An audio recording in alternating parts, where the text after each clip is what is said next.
go out tonight? I think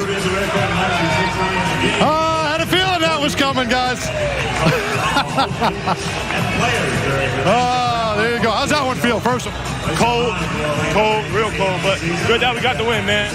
We've been working hard, trying to figure it out. It keeps coming. You got to leave the man alone. Leave the man alone.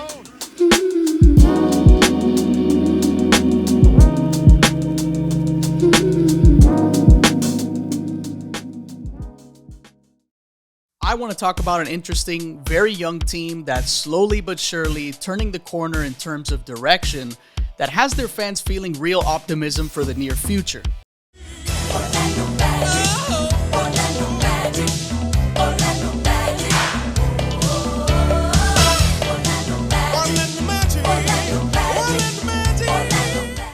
The Orlando Magic.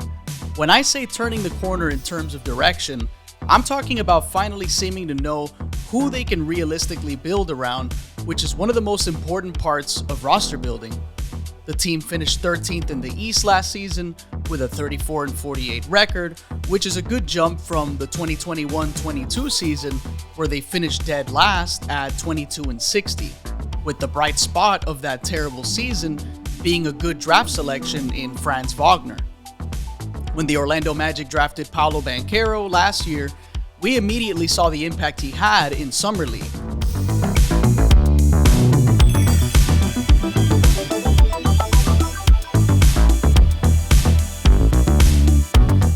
Before being taken out early after seeing enough of his dominance as well as having a minor ankle injury along the way.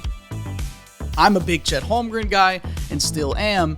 I actually wanted the Magic to select Chet because of his shot blocking, shot making, and playmaking ability with the height he has. But as soon as Summer League ended, I thought to myself, the Magic should definitely be incredibly happy with their choice.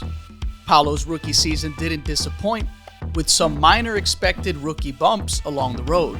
Paolo won Rookie of the Year, stamping Orlando's pick as the right one so far. Paolo's a great stepping stone for a team that has desperately needed an impactful player that they can run offense through.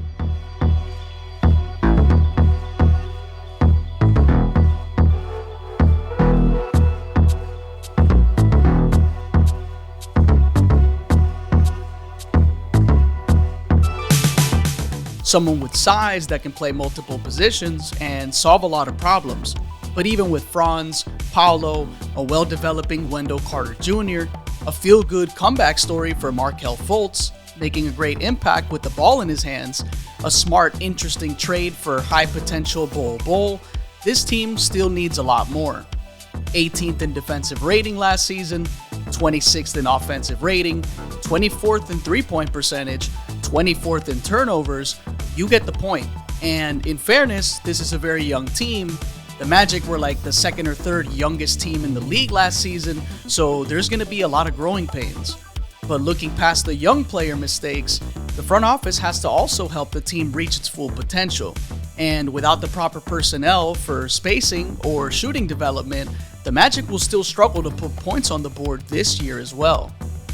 There's also a lot of uncertainty around a couple of players in their backcourt, specifically Cole Anthony and Jalen Suggs. According to a recent report, the Magic are gauging interest for either player, which makes a ton of sense, given that they've drafted Anthony Black, the 6'7" point guard out of Arkansas.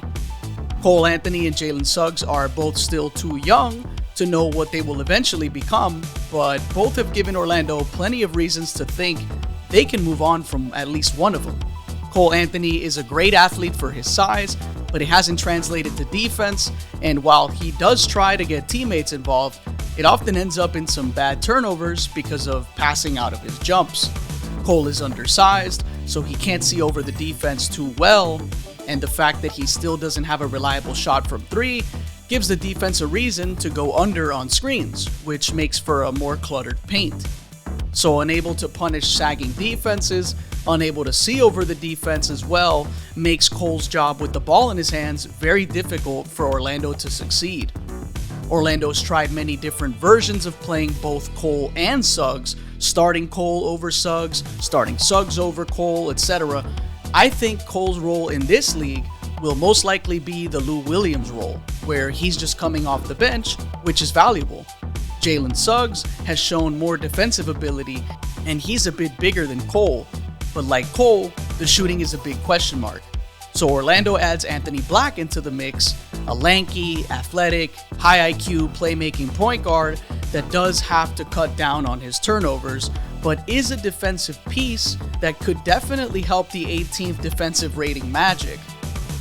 The downside to Anthony is his lack of shooting ability, which won't help the Magic's three-point shooting problems, and with less spacing, it's hard to tell how implementing Anthony Black will work alongside Franz, Paolo, and even Markelle Fultz, who's also a poor three-point shooter.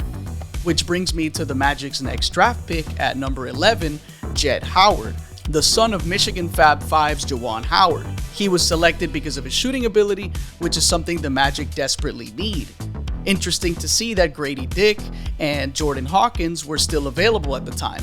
So clearly the Magic have a lot of confidence in Jett.